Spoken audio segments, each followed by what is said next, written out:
The International Christian Embassy Jerusalem is your embassy in the heart of Israel, founded in 1980. From our headquarters in Jerusalem through our branches in over 80 nations and yours in Canada, we seek to challenge the church to take up its scriptural responsibility, to remind Israel of the promises made to her in the Bible, and to be a source of practical assistance to all the people in the land of Israel. On today's program, a look at campus hate against Israel and the question of who is driving it. Prophecy being fulfilled through Aliyah, the French Jews come home to Israel. A response at the Feast of Tabernacles to the UNESCO resolution that denies Jewish and Christian ties to the Temple Mount. And a look at the Hebrew calendar in fulfilling God's prophecies. Deuteronomy chapter 7 verse 6. For you are a people, holy to the Lord your God. The Lord your God has chosen you out of all the peoples on the face of the earth to be His people, His treasured possession.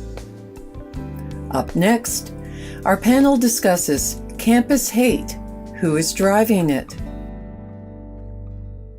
Welcome to our panel discussion. We're talking about anti-Israel drives on campus. Now we're taking an educational inside look. We're asking questions like, who's behind it? What are some of the responses that we're getting to it, for example, from the administration? Our guests, Bill Smythe, Marion Walters, and Bob Mayton. Now, Bill, I'm going to start with you. What's often presented, these anti-Israel drives, it's presented as a free speech issue on campus. You've got the Israel Apartheid week going on, the boycotts and divestments, and it's being presented as we have every right to express how we feel about how the Palestinian people are being treated. This is free speech. But when one stands back and looks at the situation, who, first of all, is really behind this? Because it's being presented as a social justice issue. But let's dig deeper. Who's behind this? Well, I think perhaps it begins with the Muslim groups on campus who have an agenda. Their agenda is, in general, the removal of the State of Israel. Okay, I'm going to back you up here. Yeah. Removal of the State of Israel, because people here in our society, a Muslim group destroying the State of Israel. How did you get from there to there? But I want people to understand exactly where you're coming from. Now, you're referring to the Muslim Student Associations, the Palestinian Solidarity Networks, and just Students give a very for Justice brief in Palestine. Background. They are linked to the Muslim Brotherhood. That's established. Yes. They gave rise to the Islamic Society of North America, not the other way around, and they are aggressive groups on campus, and you're indicating the agenda now. That's right. I mean, they, for example, the Muslim Students Association got funding from Saudi Arabia initially, and probably still does. They're at all major universities in the USA and Canada. They certainly get financial support from outside of the university. They are, and the Students for Justice in Palestine have, in the last few years, been involved in all sorts of illegal activities in universities, including, in particular, the denial of free speech to those who want to come on campus and give another point of view. And these events, as we do create, at that time particularly, a lot of anti-Jew behavior, a lot of discrimination. And the students should not be the one, the Jewish students should not be the ones who have to stand up to this. It's up to the administrations to take a stand, at least a moral stand. I mean, they do often say it's a matter of free speech, but it's only for the Jews. It's only for the Jewish group. All the other minority groups, sensitivity trumps free speech. You would not see a slur put on a black student's dorm room door and then they say, oh, well, that's free speech. It would never happen. I want to get back to you on some of what you've seen and how this hate might be manifested, but there's one thing that we need to say as well. There are many Muslim students that go to school, they're on the campuses trying to get their degree, and they're not involved at all in any agenda. So we need to make that clear. We're not referring to all Muslim students by any stretch, but we are talking about a specific drive that we see on the campuses where it is proven that there are links to the Muslim Brotherhood. This is the kind of issue that we're dealing with here. Now, Bob, your point of view and your view on this. My point of view is that the universities provide the leadership in our society. And when these things happen in the universities, it filters out and permeates the rest of the society. And there is a growth of anti-Semitism, what some people call Jew hatred, in society right now. And the universities are teaching paradigms and theories which are very problematic. For example, postmodernism, which divides the world into oppressors and the oppressed, and blames Western civilization for most of the ills of the world, and says that the rest of the world is the victim of this and are oppressed by this, and Israel being in the center of the Middle East as a representative or as a proxy for Western civilization. I think a lot of people have interpreted that because of the postmodern paradigm as the problem, that Israel is the problem in the Middle East because Israel is a representative of the oppressive Western civilization represented in the Middle East. And I think that's really totally wrong. I think that Western society, because of what's been happening in the universities, that our Western civilization is losing its courage, losing its identity, and is being overwhelmed by these identities, which are very strong, but which are really, in essence, very oppressive. And I think the universities need to reconsider the approach that they're taking to these educational issues. What you're talking here is very important because it also relates to liberation theology. Now, there's an important document, I'm going to say very briefly, called the Kairos document, and this applied to South Africa under apartheid. And that notion of oppressed oppressor, that was a real example of oppressed and oppressor. And under that Kairos document, of course, the oppressed were the black South Africans and the oppressors was the white establishment under apartheid. But fast forward that, there came a document called Kairos Palestine, where there was also considered the oppressed and the oppressor. Unfortunately, this was a wrong document where Israel was now dubbed the oppressor and the Palestinians the oppressed. And they made a comparison to that South African model, calling Israel the apartheid state under Kairos Palestine.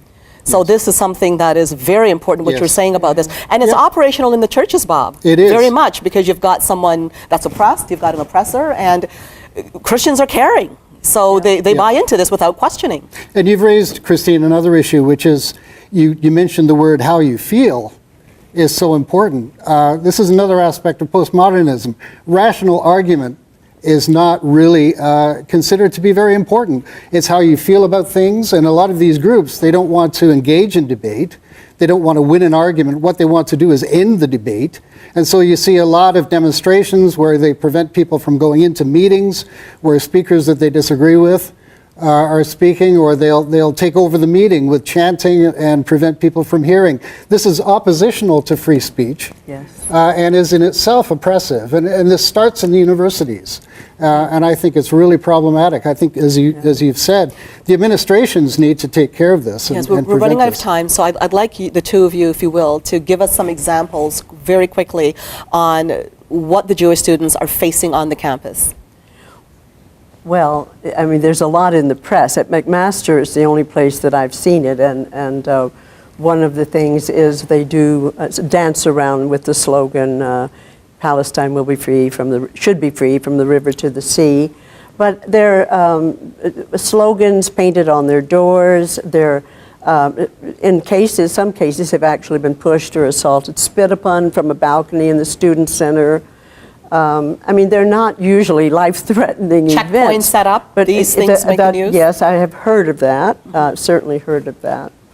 But there was a recent event at the University of California. The Board of Regents there has come out with a statement. It took a long time to get there, but it recognizes that there's anti-Semitism on the campus, that it's discrimination just like racism or sexism, and furthermore, and the most important thing, it formally acknowledges that there's blatant anti-Semitism within anti-Zionism, and that anti-Zionism incites Jew hate. Now, we're pretty much out of time here, so I'm going to put this last question to you, and it's a big question, so I'm asking you if you can answer it as short as possible. This issue about, it's free speech. there's something called the new anti-Semitism that says, it criticizes the state of Israel, and the defense is, well, we can criticize the state of Israel, but it goes beyond that. And I'd like you to finish up by discussing this issue about new anti-Semitism quickly and why these drives are a problem. Well, I mean, I think Bob put it very well. It's perfectly all right if you suppress the free speech of people that you choose to look at as being victims. But the university seems to, and the university seems to go along with that. Certainly at McMaster University, we have tried to interest the administration in adopting a policy that would deal with anti-Semitism on campus in conjunction with the report that came out several years ago on this subject from the Canadian Parliament. And there was no interest at all. We also tried to interest the Council of Ontario Universities in taking a stand on this, and we got a one sentence response to our detailed letter to them. So it's a real difficulty, but I think Bob is correct that the university is at the heart of it. If the university will not at least take a stand on these matters, then the situation will just go on and will get worse. It comes down to Israel's right to exist. It's a defensive issue, and this is the key issue that is not being adhered to, not being listened to, and there's absolutely no debate that you could say is solid on the other side to explain why is it in the Hamas charter, why is it in the Palestinian Authority charter, in the Fatah charters, why is it there to obliterate Israel, but these are not issues that are addressed. On this occupation, why is that not addressed on why Israel has to have military there? When you have one side wanting to push the other side into the sea, how can you possibly have peace? I mean, it's ridiculous, isn't it? And we're going to have to close on that note. Deuteronomy chapter 30, verse 3. Then the Lord your God will restore you from captivity and have compassion on you, and will gather you again from all the peoples where the Lord your God has scattered you.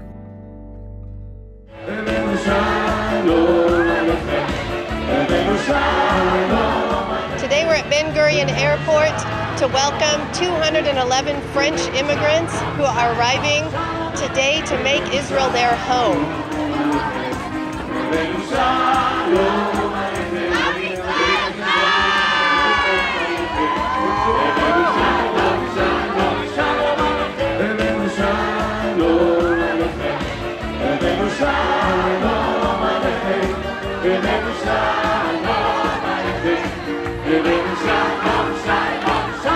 It's like a dream. Everybody is here. There are lots of happiness, lots of simcha. It's a great, great day. It's really moving. The Jewish state is so important for the Jewish people, and seeing Jewish people coming from abroad, from all over the world to make their lives here in Israel is such a brave move.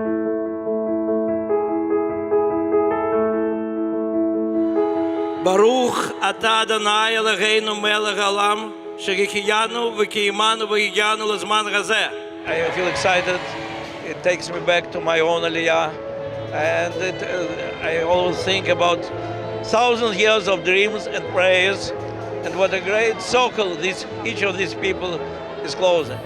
V'kol echad mikem hayom asat tzad anak לבנות עתיד יותר בטוח לכם, לילדים שלכם ולכל אחד מאיתנו, למדינת ישראל. Je suis très très contente. Merci d'être avec nous et de partager nos joies. Je suis très très contente d'être là pour accueillir les 200 Olim de France.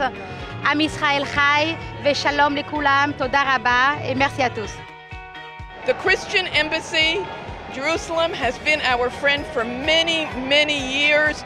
We work with them, and their donations and their help make days like today possible. Christians around the world, they are our best friends. And Christians and Jews, we belong together.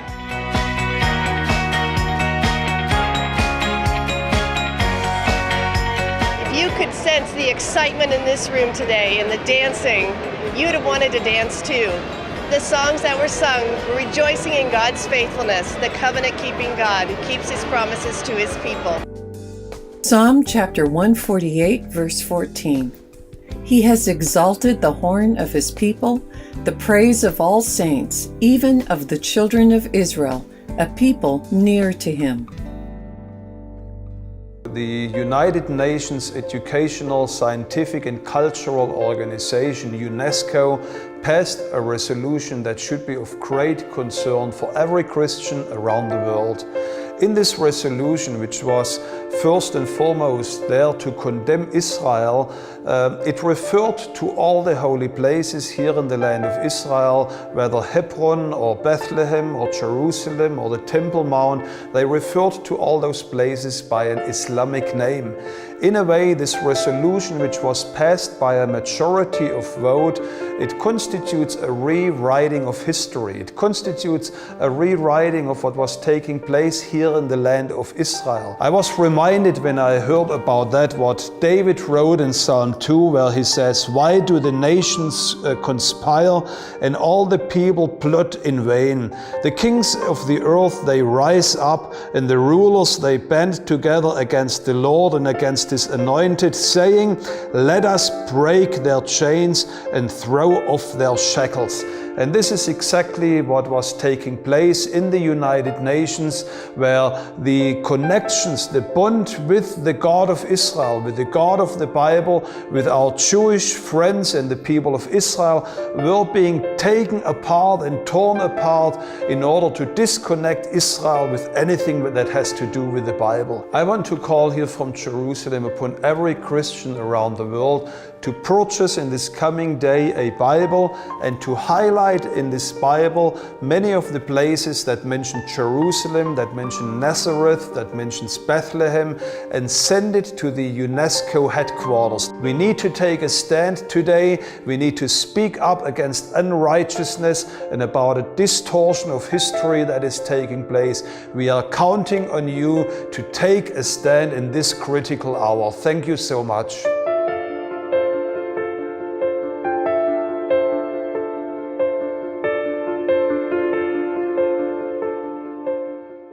We are standing here at Yad Vashem, and if you look behind me, that's actually the little street, little path that you would walk to the Children's Memorial. The Children's Memorial is for 1.5 million Jewish children who perished in the Holocaust.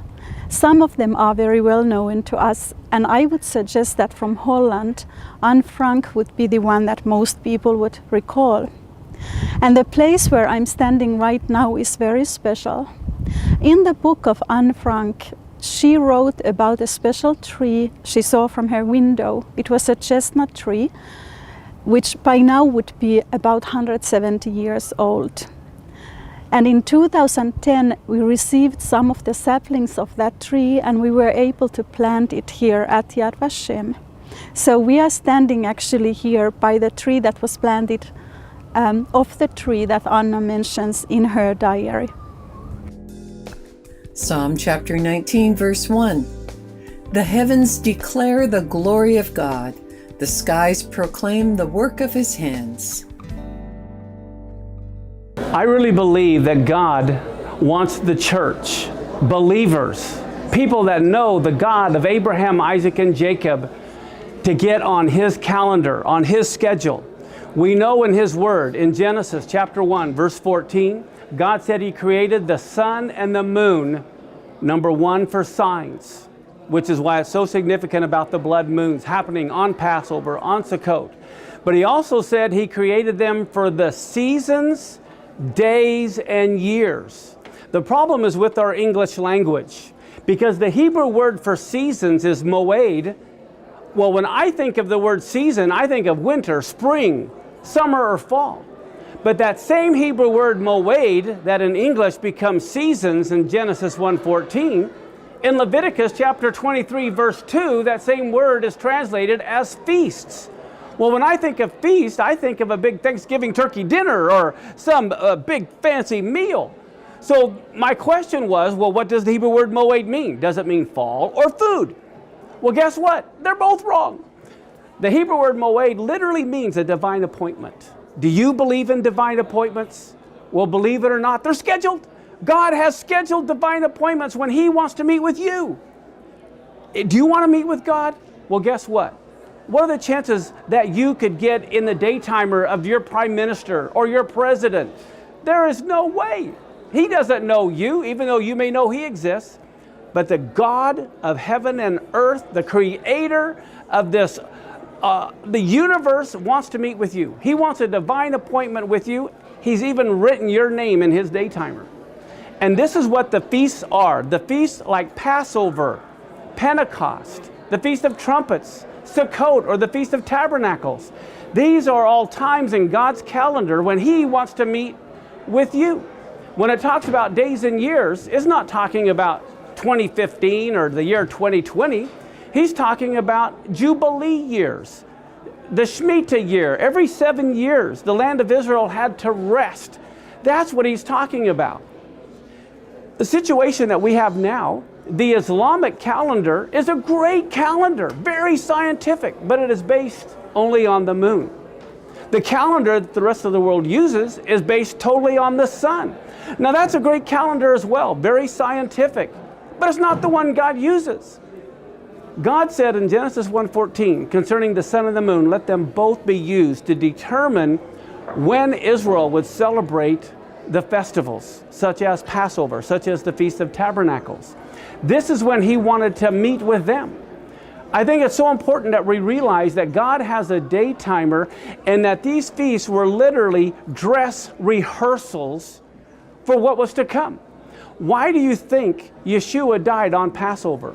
For 1,500 years, on Nisan 14, they would bind the Passover lamb to the altar at 9 in the morning.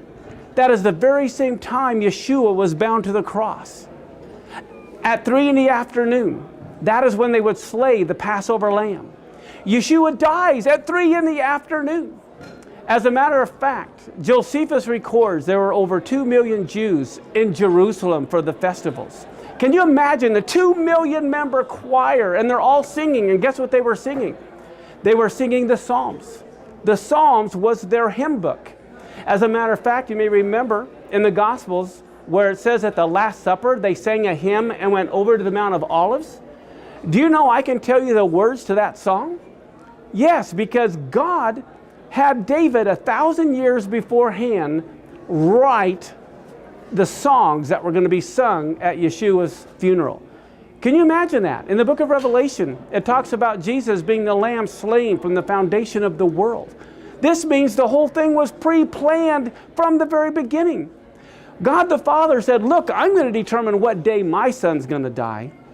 I'm going to determine what time he's going to die. I'm even going to determine what songs were going to be sung at my son's funeral. This is why he had David write these psalms. So think about this. At the very moment on Nisan 14, when they're binding the Passover lamb to the altar, at that very same moment, they're binding Yeshua to the cross. And what is Yeshua hearing them sing? Psalm 118, bind the sacrifice with cords, even to the horns of the altar. This is incredible. Concerning the hymn at the Last Supper, what were the last words that they sang before He was betrayed and rejected? It's Psalms 118. And what does Yeshua hear? What are they singing at that last hymn? They're singing, this is the stone the builders have rejected. It's become the headstone of the corner. So we need to realize on God's calendar, if God is the same yesterday, today, and forever, do you believe He's the same yesterday, today, and forever? If you really believe that deep in your heart, think about this. If Yeshua dies on Passover, He's buried on unleavened bread. He rises on the Feast of First Fruits. The Feast of Pentecost, Peter said these guys aren't drunk, it's the third hour of the day. Again, that's the time of the morning sacrifice. So this is going to be mind-blowing, but think about this. If God is the same yesterday, today, and forever, if He fulfilled all the spring feasts to the day of His first coming as dress rehearsals that they would rehearse every year until the event happened, the fall feast will also happen to the day of His second coming. If you are not on God's calendar, you're not going to know when the prophecy is fulfilled. So I'm urging Christians all over the world to get on God's daytime or get on God's schedule. Study the feasts of the Lord, because it doesn't say the feasts of the Jews. These are the feasts of the Lord. And if you belong to the Lord, these feasts belong to you. My goodness, God loves to throw a party. Who wouldn't want to be at a party thrown by the King of the universe? Do you want to be at the wedding of the Messiah? Then why wouldn't you want to be at the dress rehearsal? Do you want to be at the coronation of the Messiah? Then why wouldn't you want to be at the dress rehearsal? We need to come to the feasts. These feasts have great import for believers today, because they all have to do with what is to come, and the events will happen on the very day, to the very hour. Thank you. We conclude our program today with some sights and sounds within Israel.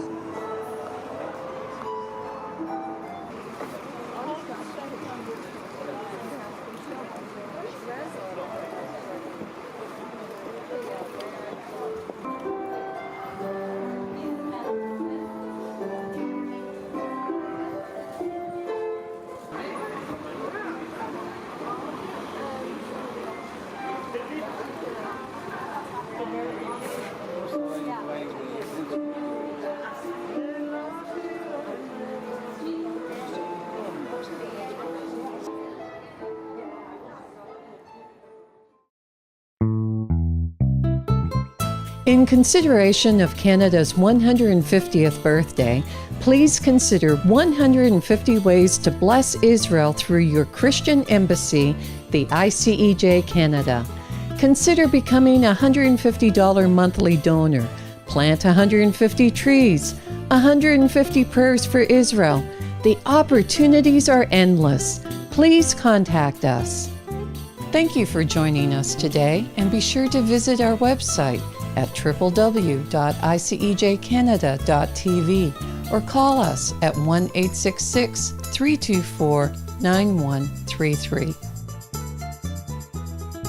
Through your contribution to ICEJ Canada, you can participate by giving to Haifa Home for Holocaust Survivors, Women at Risk, Red Carpet Project, Operation Life Shield, Bomb-Proof Shelters, Shoulder to Shoulder, Alias Support, Beth Singer Children's Home, Israel in Crisis, ICEJ Communication Media Fund, Christian Friends of Yad Vashem, Magen David Adom Emergency Services, Canada Israel Young Adult Scholarship, Equip and Teach, Bet Rachel Strauss Inclusive Community, Gift, Estate, and Securities Funds.